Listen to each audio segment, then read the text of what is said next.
Assalamualaikum warahmatullahi wabarakatuh. Kembali lagi di asistensi pengantar ekonometrika.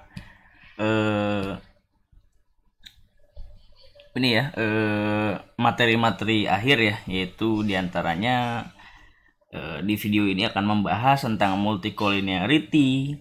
Terus juga setelah multicollinearity, kita akan membahas masalah heteroskedasticity, lalu serial correlation atau autocorrelation, dan yang terakhir itu specification error atau specification bias.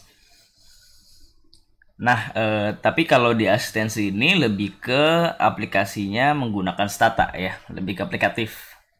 Karena teorinya sudah dibahas di kelas ya, di Ibu Prani sudah menjelaskan itu. Jadi ya semua diharapkan sudah mengerti. Walaupun gue juga tetap akan mereview sedikit-sedikit lah supaya nggak miss ya, yang penting nyambung. Oke, mari kita mulai ya. Mari kita mulai 81 ya. Nah, jadi multicollinearity pada asumsi klasik ya. Pada asumsi klasik sebentar. Ini belum.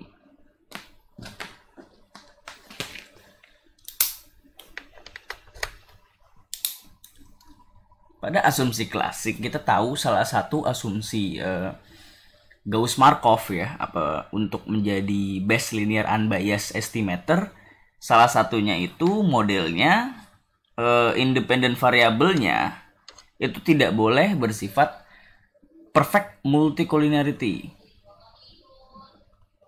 Perfect multicollinearity. Nah, jadi hubungan perfect secara linear antara ya satu independent variabel dengan independent variabel lain, atau kalau secara statistik adalah covariance dari xi, xj itu tidak boleh sama dengan 1 ya. Atau misalnya kalau di soal itu jangan bingung kalau expected dari xi, xj itu tidak sama dengan 1. Nah, ini nggak boleh nih. Nggak boleh sama dengan 1. Ya, tapi kalau perfect multicollinearity, dia itu sama dengan 1. Kalau perfect multicollinearity, dia sama dengan 1. Kalau ini kan tidak sama dengan. Ketika sama dengan 1, maka dia suffering perfect multicollinearity. Nah, ini kenapa gua ya gitu. Sama dengan 1. Sebentar. Nah, kenapa perfect multicollinearity itu menjadi masalah ya? Kenapa perfect multicollinearity itu menjadi masalah? Kita mengulang sedikit, ada namanya dependent variable, ada namanya independent variable ya. Ini cross sectional aja gitu ya. Jadi independent variable mempengaruhi dependent variable. Tapi biasanya ini kan hanya kalau formulanya seperti ini hanya simple linear regression aja. Tapi kalau kita multivariable, nah maka kan variabelnya dipengaruhi oleh x1, terus x2, x3. Contoh ya, contoh itu ada 3 independent variable. Nah, yang dimaksud perfect multicollinearity itu apabila salah satu ataupun masing-masing dari independent variable ini saling mempengaruhi secara perfect. Ya, contoh misalnya x1i itu sama dengan 2x2i, atau x2i itu sama dengan sepertiga x3i. Nah, ini contoh aja ya, misal. Nah, ini merupakan hubungan perfect. Ya, ini contoh hubungan yang perfect. Jadi apabila x1 berubah, maka x2 berubah. Ya, ini contoh. Nah, kalau contoh kedua, ini contoh pertama, ini contoh kedua. Contoh kedua, apabila x2 berubah, maka x3 pasti berubah. Tidak mungkin tidak berubah. Dan dia akan berubah dengan pola seperti ini. Ya, itu contoh ya, balik lagi ini contoh. Nah, misalnya lagi dia bentuknya seperti ini. X1i sama dengan 2x2i plus error. Nah, ini x2i itu berhubungan linear dengan x1i. Tapi tidak secara perfect. Karena dia memiliki error atau stochastic term.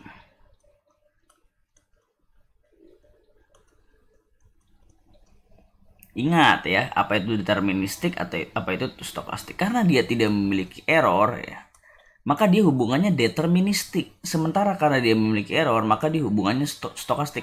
Maka karena dia memiliki hubungan linear tapi stokastik, dia disebut sebagai imperfect multicollinearity. Oke, jadi kita tahu perfect, ada imperfect.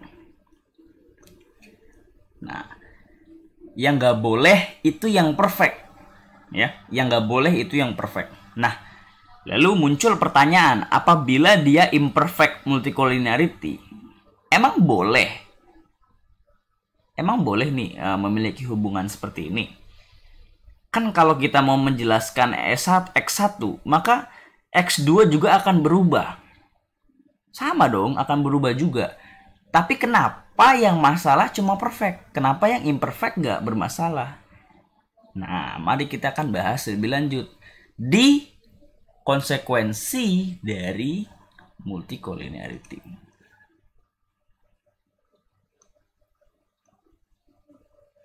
Nah, kita bahas yang ini dulu ya. Ini sebenarnya udah dibahas di Bu Prani sudah menjelaskan. Yang pertama adalah no collinearity. Jadi Y itu bisa dijelaskan oleh X1, X2 dan X3. Tapi X2 tidak bisa menjelaskan X3, begitupun X3 tidak bisa menjelaskan X2. Oke. Maka dia no collinearity. Lalu kita masuk ke ekstrimnya, yaitu very high collinearity. Apa itu very high collinearity? Yaitu adalah Y mampu dijelaskan oleh X2 dan Y juga mampu dijelaskan oleh X3, tapi X2 menjelaskan X3 sebanyak ini ya, sebanyak ini nih. Sebanyak segini. Dan X3 itu menjelaskan X2 sebanyak irisannya. Sehingga irisan dari X2, X3 dan Y itu di sini. Jadi ini dijelaskan oleh kedua variabel secara bersamaan. Jadi harus ada variabel interaksi atau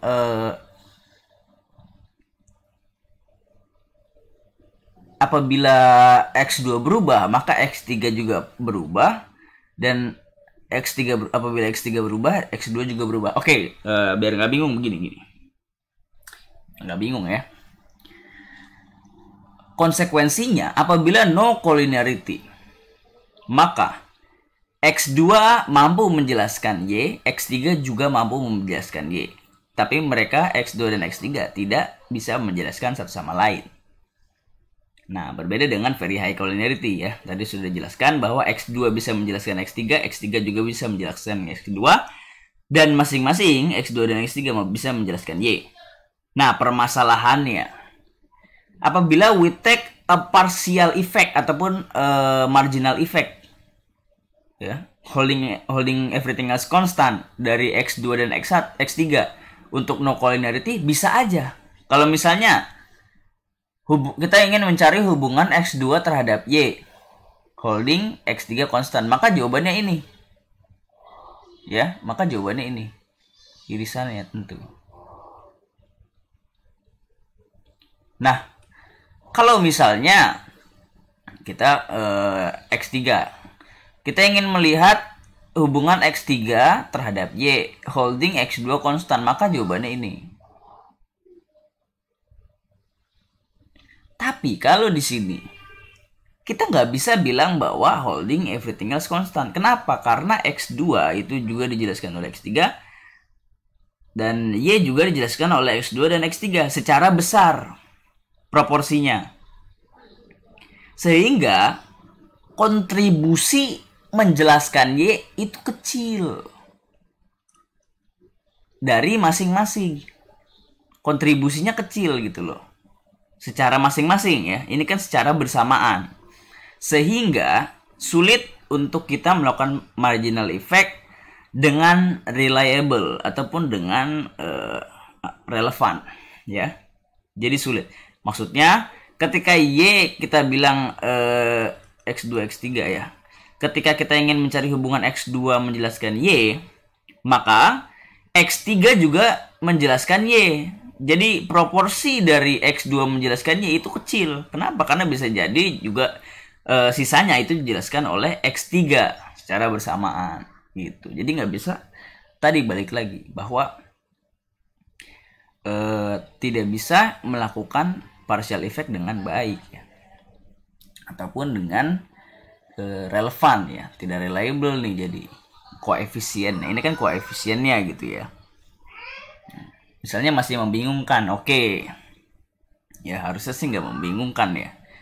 Jadi kalau begini kita X2 mampu menjelaskan X3. Jadi apapun yang terjadi di X2, maka X3 juga berpengaruh walaupun tidak perfect hubungannya. Oke, gitu. Tapi tetap berpengaruh. Apakah dia very high atau moderate atau low. Nah, biasanya yang ditoleransi itu low dan moderate. Nah, high ataupun very high multicollinearity itu sudah biasanya itu sudah bermasalah ya. Bermasalah. Tapi bukan strict ya. Maksudnya strictly becoming problem. Enggak, tapi dia kalau bisa diperbaiki kenapa enggak? Itu maksudnya ya. Tapi tetap aja enggak salah-salah amat gitu ya, balik lagi. Tapi yang ditoleransi itu low dan moderate. Nah, kenapa sih ditoleransi? Karena masalah multicollinearity itu bisa terjadi karena the nature of the data. Nature of the data. Jadi datanya memang sudah secara alamiah ya saling berhubungan. Contoh, misalnya kita mau meregres melihat hubungan antara ketimpangan yaitu indeks Gini gitu ya dengan GDP dan misalnya dengan indeks pembangunan manusia. Nah, IPM gitu ya. Nah, kan kalau misalnya GDP-nya meningkat, maka kemampuan untuk education expenditure kan semakin tinggi, maka diperkirakan IPM-nya juga tinggi. Jadi ada hubungan antara GDP dengan IPM secara natural gitu loh. Jadi the nature of the data. Permasalahannya itu hubungannya tidak boleh perfect. Yang tadi itu hubungannya imperfect tuh antara GDP dengan IPM, itu contoh yang tadi. Yang paling penting itu nggak perfect. Kenapa? Kalau perfect nanti kita akan bahas ya kalau perfect. Nah, jadi kalau imperfect itu masih diperbolehkan apabila dia low atau moderate ya, collinearity. Nah, bagaimana cara mendeteksi apakah dia low atau moderate? Nanti kita akan bahas. Nah, sekarang kita akan bahas dulu nih konsekuensi dari multicollinearity secara singkat nih. Bentar ya. Oke, udah 15 menit nih. Harusnya udah mulai. Nah, OLS estimators are still blue. Nah, jadi walaupun dia berkaitan dengan multicollinearity problem, tapi dia tetap blue. Ingat, kalau dia imperfect, kalau dia perfect multicollinearity, dia bukan hanya blue, tapi dia itu tidak bisa diestimasi. Nah, kita akan bahas di sini. Jadi kalau misalnya Imperfect dia masih blue, tapi but they have large variance and covariance.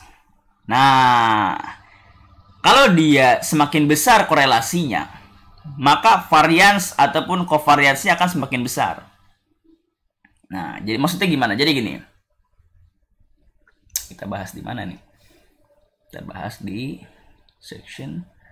Oh, di sini aja ya. Ini udah ini ya. Bisa dihapus ya. Yang ini. Ini udah bisa dihapus. Kalau mau di screenshot aja di yang sebelumnya gitu ya.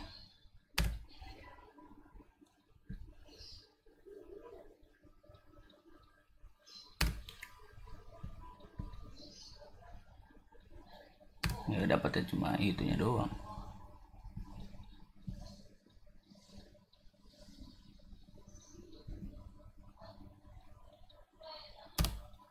Oke. Kan kita tahu nih atau gini deh. Nah, contohnya dia modelnya gini ya. Nih, modelnya begini. Jadi dia punya dua multivariabel. Jadi variance dari beta, taruhlah beta 2 nih ya, beta 2. Beta 2 cap itu adalah biasa ya, variance dari error terus sigma xi min x bar kuadrat. Nah, ini untuk simple linear. Kalau misalnya dia itu multivariabel, maka dia tinggal ditambahin 1 minus R23. R ini Spearman correlation. Oke, nah itu adalah variance ya. Variance dari beta. Oke. Nah, coba lihat sini. Kalau Spearman correlation-nya semakin besar, maka satu dikurang hal yang besar itu kan kecil. Sehingga proporsi bawah itu semakin kecil. Kalau proporsi bawah semakin kecil, atau gini deh, ini agak sulit kan? Kalian kan sulit nih. Gini. Biar urut-urutan nih. Ya, pelan-pelan, santai. Nah, gini ya. Paling enak kita masukin juga tes statistik lah. Tes statnya kan beta I gitu ya, terserah mau beta apa, dikurang D0 per standar error dari betanya itu sendiri gitu ya. Nah, oke, sekarang kita ubah dari variance ke standar deviasi atau standar errornya dari beta. Standar error dari beta 2 cap. Jadi, ya udah kita kasih akar aja gitu kan. Akar dari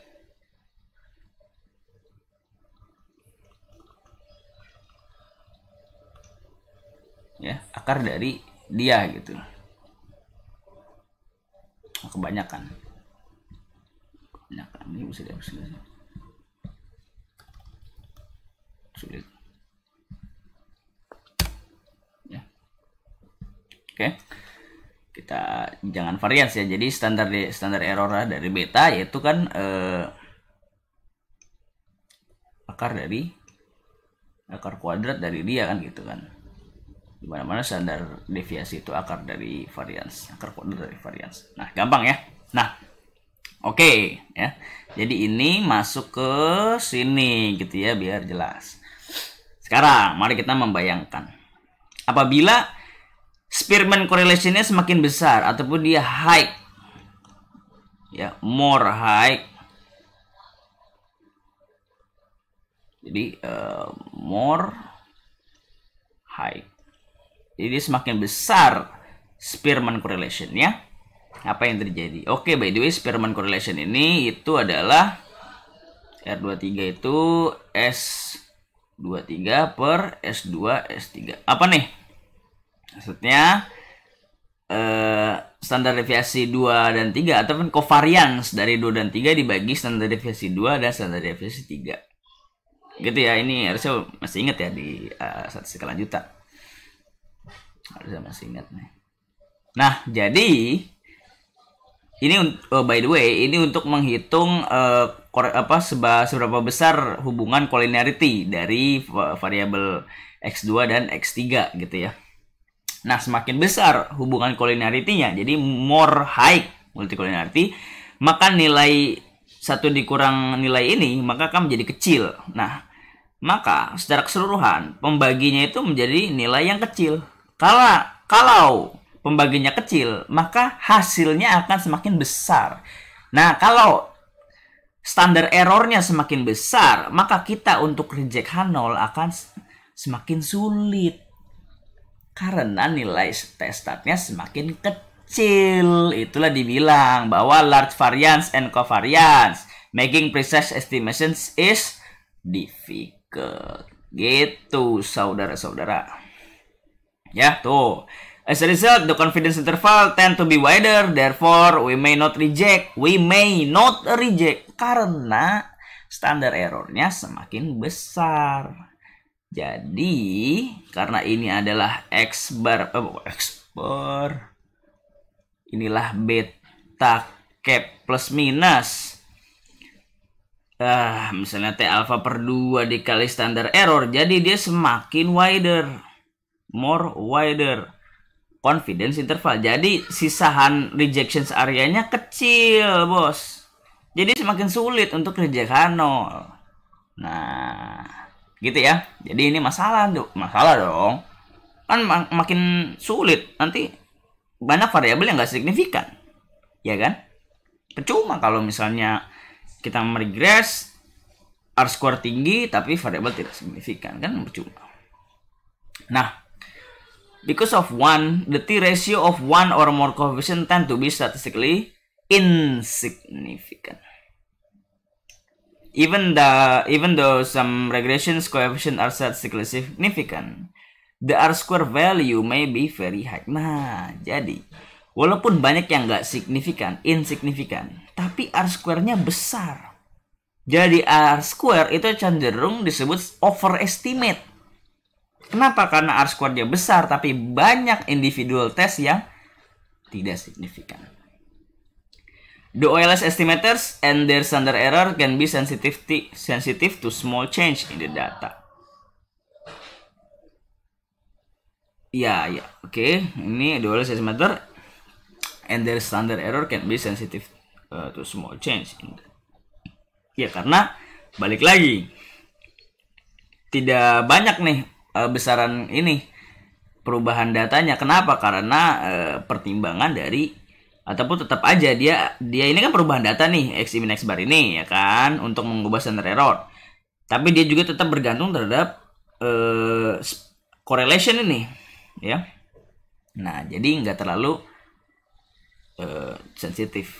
Adding a collinear variable to be chosen regression model can alter the coefficient values of the other variable in the model. Nah, oleh sebab itu kenapa kalau kita memasukkan variabel ataupun mendrop variabel, maka koefisiennya akan berubah. Itulah karena ada nilai ini.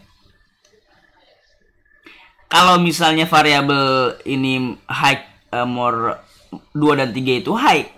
Kalau 3 di drop, maka kan nggak ada nilai ini. Nah, maka dia akan berubah nilainya. Gitu maksudnya. Nah, ini kalau in case imperfect. Kalau perfect gimana? Nah, kalau perfect, lihat sini. Let's say modelnya YI sama dengan beta 2 cap X2i plus beta 3 cap X3i plus error. Terus seperti biasa kita lakukan derivasi multivariabel, lalu kita dapat beta 3 bla bla bla bla, ya.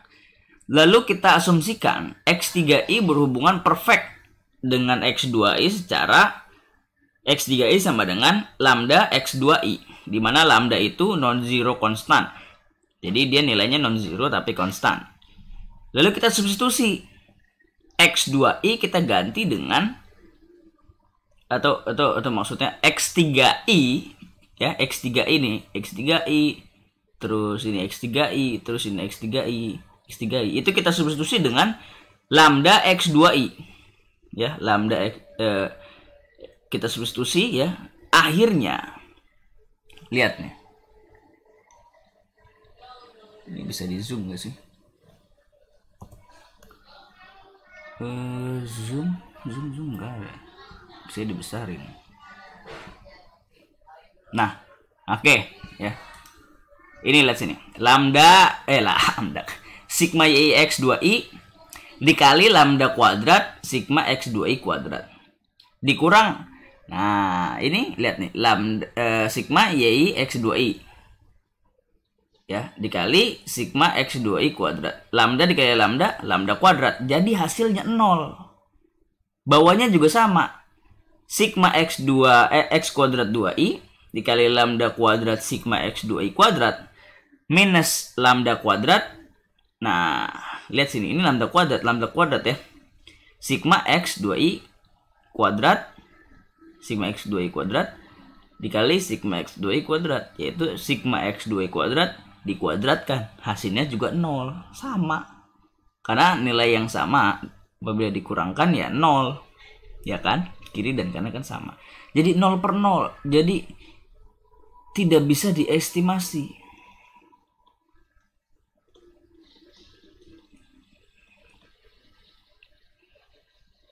Nah, kalau di stata, dia akan langsung mendrop omitted variable yang perfect. Nah, mari kita langsung ke stata ya. Nah, setelah berlama-lama dengan setelah hampir setengah jam, waduh, dengan dengan konsep-konsep lagi, mari kita ke stata. Kita ingin meregresikan hours atau hours work in 1975, yaitu sebagai dependent variable dipengaruhi oleh number of kids under age 6. Jadi maksudnya gimana sih gini? Ini kan hours work ataupun lama bekerja ya.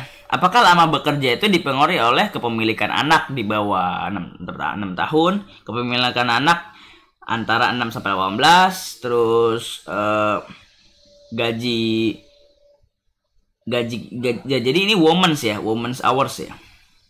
Ya, woman. Gaji dia woman's age bukan gaji dia, maksudnya umurnya, terus juga education level, terus juga gajinya, apakah semakin tinggi gaji semakin mau bekerja gitu kan. Terus juga suami, apakah suaminya berapa banyak jam kerja suami, umur suami. Misalnya kan umurnya udah tua, nah berarti harus mengurus nih misalnya gitu ya. Nah, jadi kita akan lihat. Terus juga education level dari suami kan, maksudnya kalau suaminya itu education levelnya tinggi, mungkin dia akan bilang bahwa dia akan memberikan gaji yang besar. Nah, ini kan ada kemungkinan multicollinearity nih antara years of schooling dengan wage. Nah, nanti kita akan lihat nih. Nah, ini fokus kita di sini itu multicollinearity ya. Multicollinearity fokusnya. Buat apa gue tulis by the way.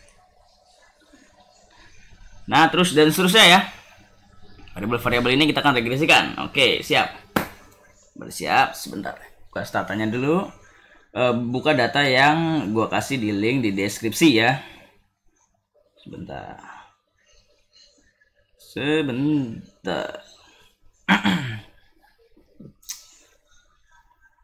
Mari kita buka statanya. Terus kita ke desktop ke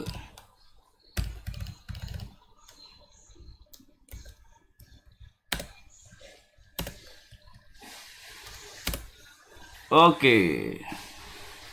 PDF keluar semua. Oh, belum ya? Belum regresi. Nah, ketahuan jadinya. Itu via. Nah, oke, kita regresi dulu dah. Ya. Kita regresikan langsung aja ya tadi ya. Regresi dari si independent variabelnya itu hours. Mana hours? Oke, hours, terus hours, aduh kok kids, ntar ya, udah cepet harusnya nih. Hours, terus age, terus education, terus experience, mana experience, bawa experience, terus family income ya udah pencet lagi. Aduh, kambing. Bentar ya. Ini gua harusnya mungkin pakai mouse ya. Oke, sebentar ya. Ini gua nonaktifin dulu sebentar, tunggu. Enakan pakai mouse, coy.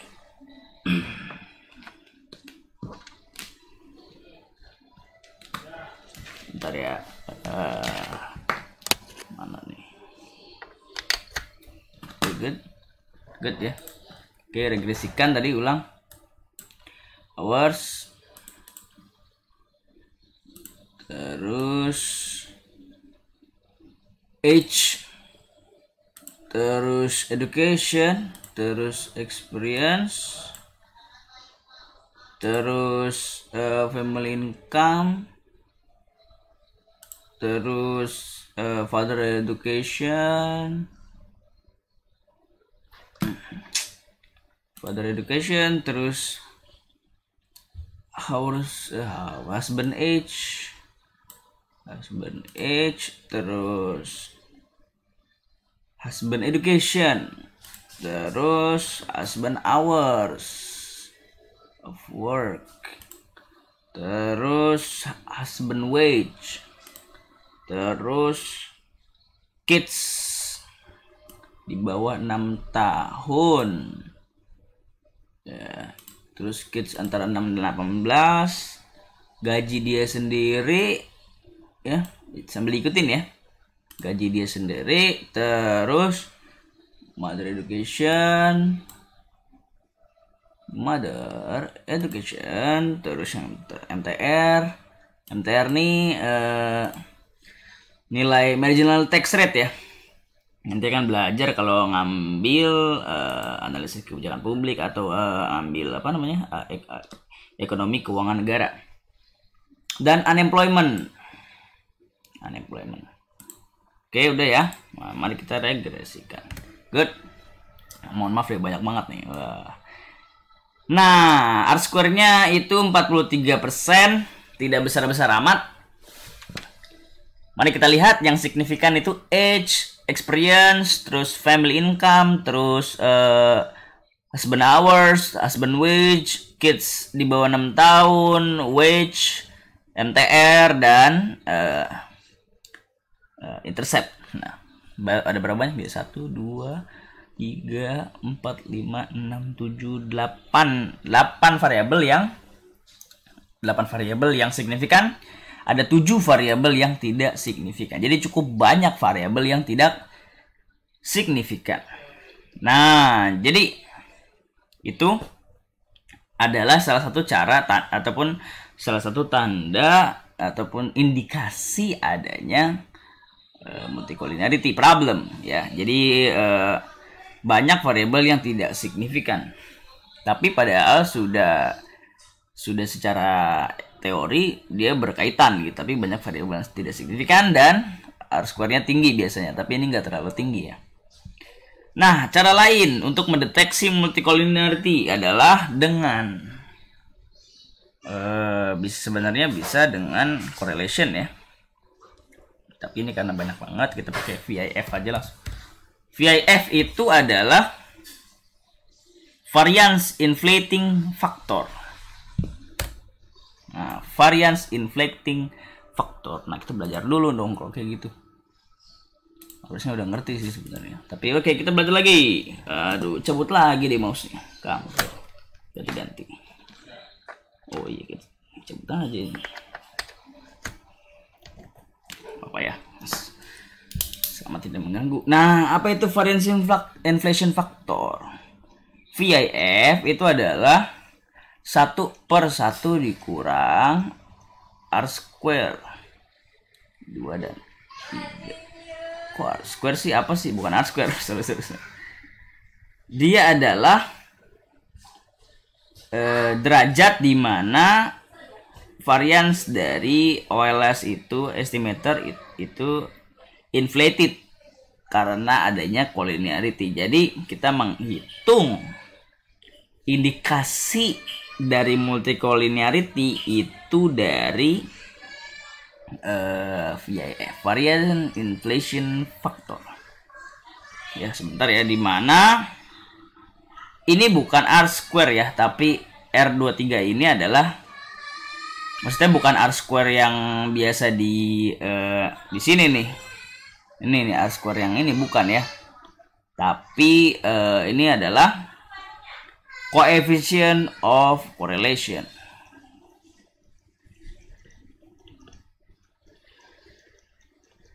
tapi dikuadratkan gitu ya. Oke.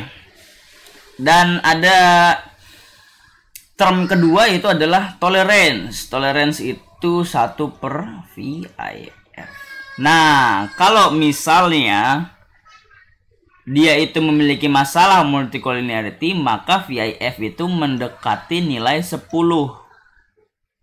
Atau tolerance itu mendekati nilai 0. Jadi kedua hal ini, baik 10 ataupun 0, itu mengindikasikan adanya high multicollinearity. Ya, dia berhubungan secara high. Nah, mari kita lihat hasil yang tadi.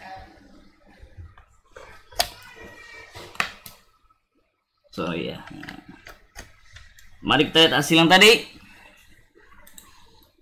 Ternyata yang besar ataupun di atas 5 itu ada age, family income, dan MTR. Age, family income, dan MTR. Yang lainnya itu sudah tidak mendekati 10 ya, tapi ini udah mendekati 10, apalagi MTR. Dan 1/VIF-nya juga mendekati 0. Dia paling kecil yaitu 0,16. Yang lain itu jauh ya. Apalagi ini nih, unemployment tuh 0,94. Nah, ini udah bagus banget. Sehingga kita bisa ada indikasi bahwa MTR, family income, dan age itu ada hubungan. Ya. Nah, kita lihat. MTR signifikan nggak? Signifikan. Family income signifikan nggak? Family income signifikan nggak? Signifikan. Age signifikan nggak? Age signifikan. Jadi walaupun mereka signifikan, tapi mereka memiliki masalah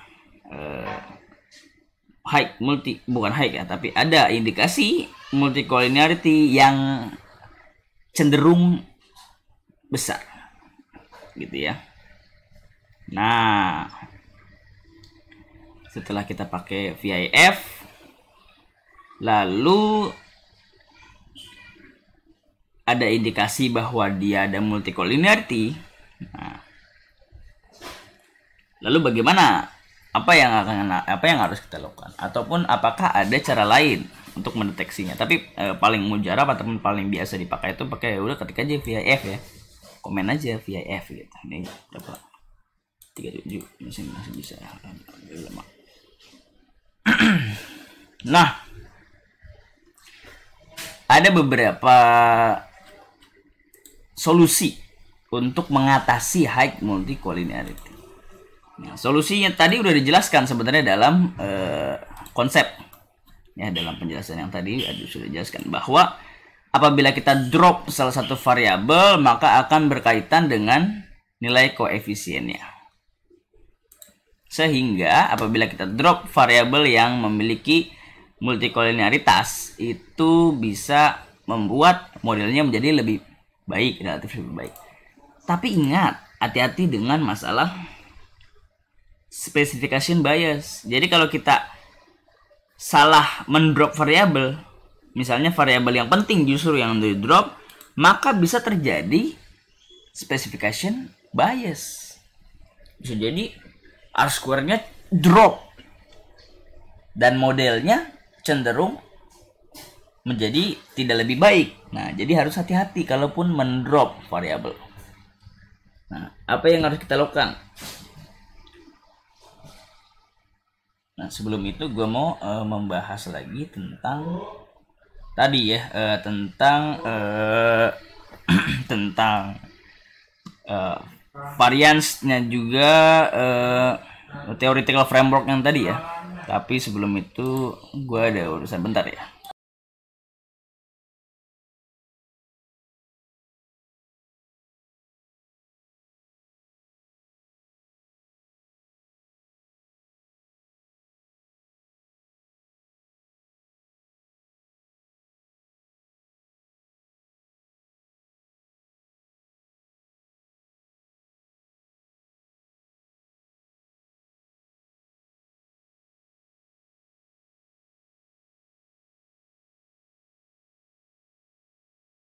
Oke, sudah, langsung aja. Jadi kita ke theoretical framework dulu biar nggak miss ya. Tadi udah dijelasin di 82 ya kalau nggak salah, 82. Kita lanjutin aja. 82 bukan 83. 83 ya, ini 83. Nah, gue mau nambahin nih bahwa selain tadi cara menghitung dengan ataupun cara menghitung varians tadi udah dikasih ya, bahwa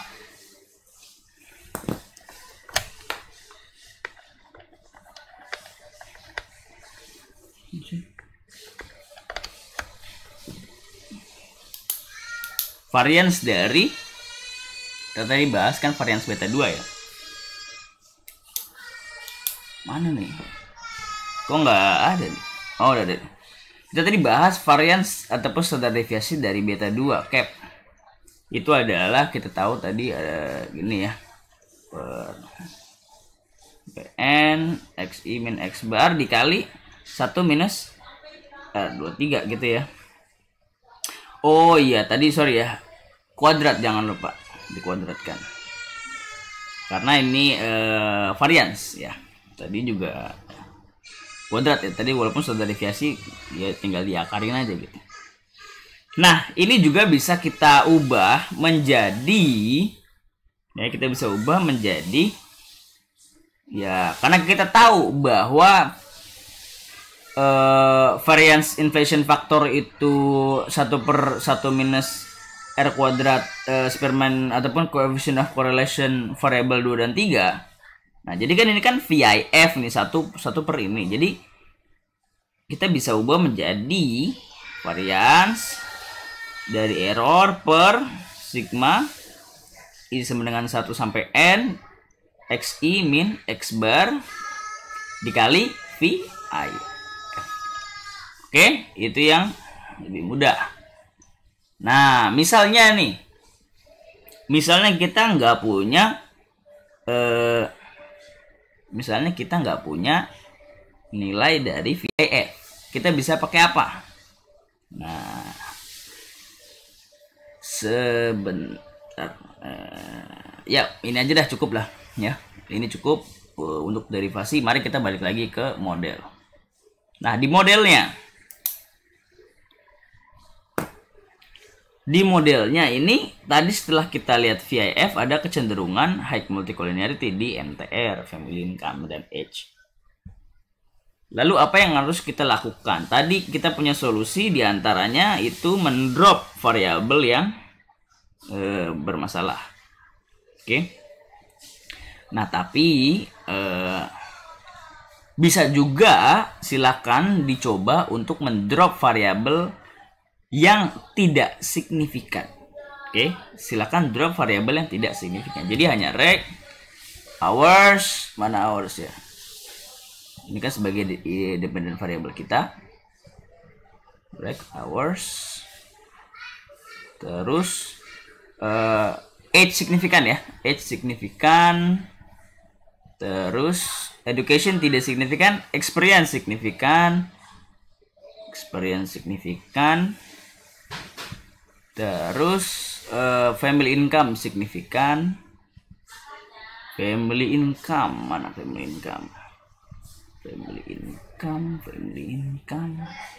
Oke. Terus father education tidak signifikan. Apa nih? Sebentar ya. Ulang tadi. Hours, age, education, experience, family income, husband hour signifikan, terus husband wage signifikan ya, husband wage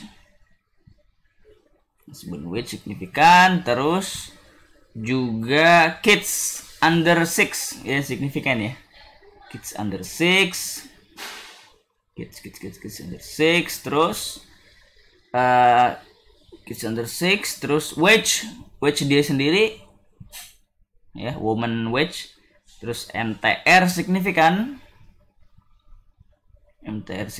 dan unemployment tidak signifikan. Tapi unemployment ini tadi dia paling kecil ya, derajat dari VIF ya, variance inflation faktornya. Oke, maka kita bisa regresikan. Di sini dia unemployment tidak signifikan ya. Sebentar. Yep. Oke, kita bisa mulai regresikan. Nah, tetap ya unemployment tidak signifikan. Lalu kita VIF lagi. Nah, tapi jauh berkurang kan, tadinya hampir 7, sekarang 5,51. Jadi permasalahan high multicollinearity sudah bisa diatasi ya, agak berkurang ya. Dan R-square-nya 43%. Kalau tadi berapa? 43%. 43 di sini 4304. Jadi agak berkurang ya.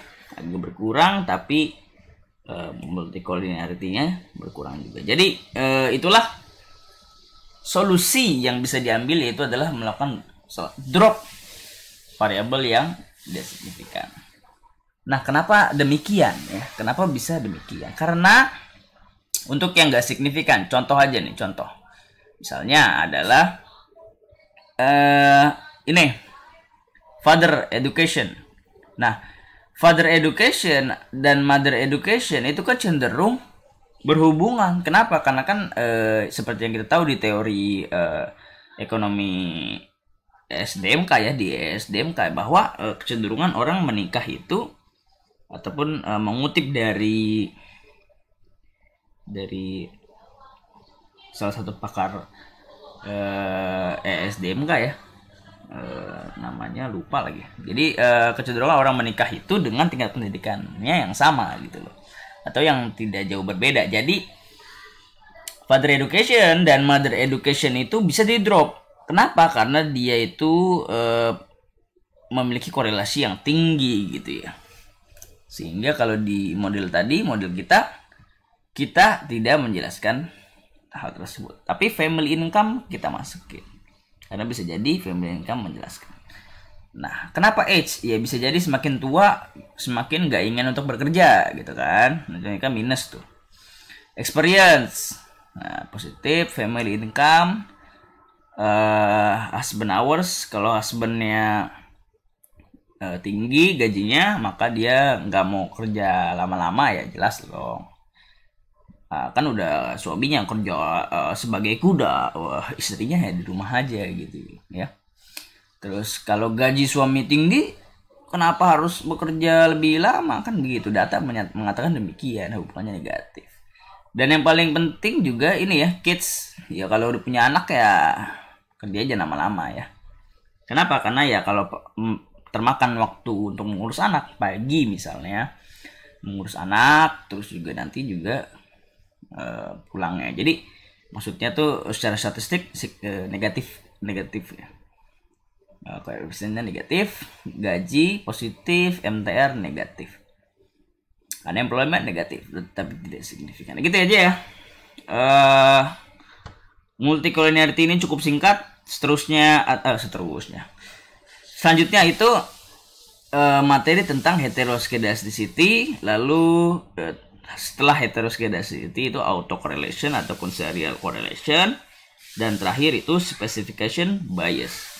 Dan kita itu lebih fokus menggunakan stata ya, tapi juga tidak melupakan konsepnya, jadi supaya nggak miss. Nah, jadi terima kasih banyak yang sudah menyimak. Wassalamualaikum warahmatullahi wabarakatuh. Mantap.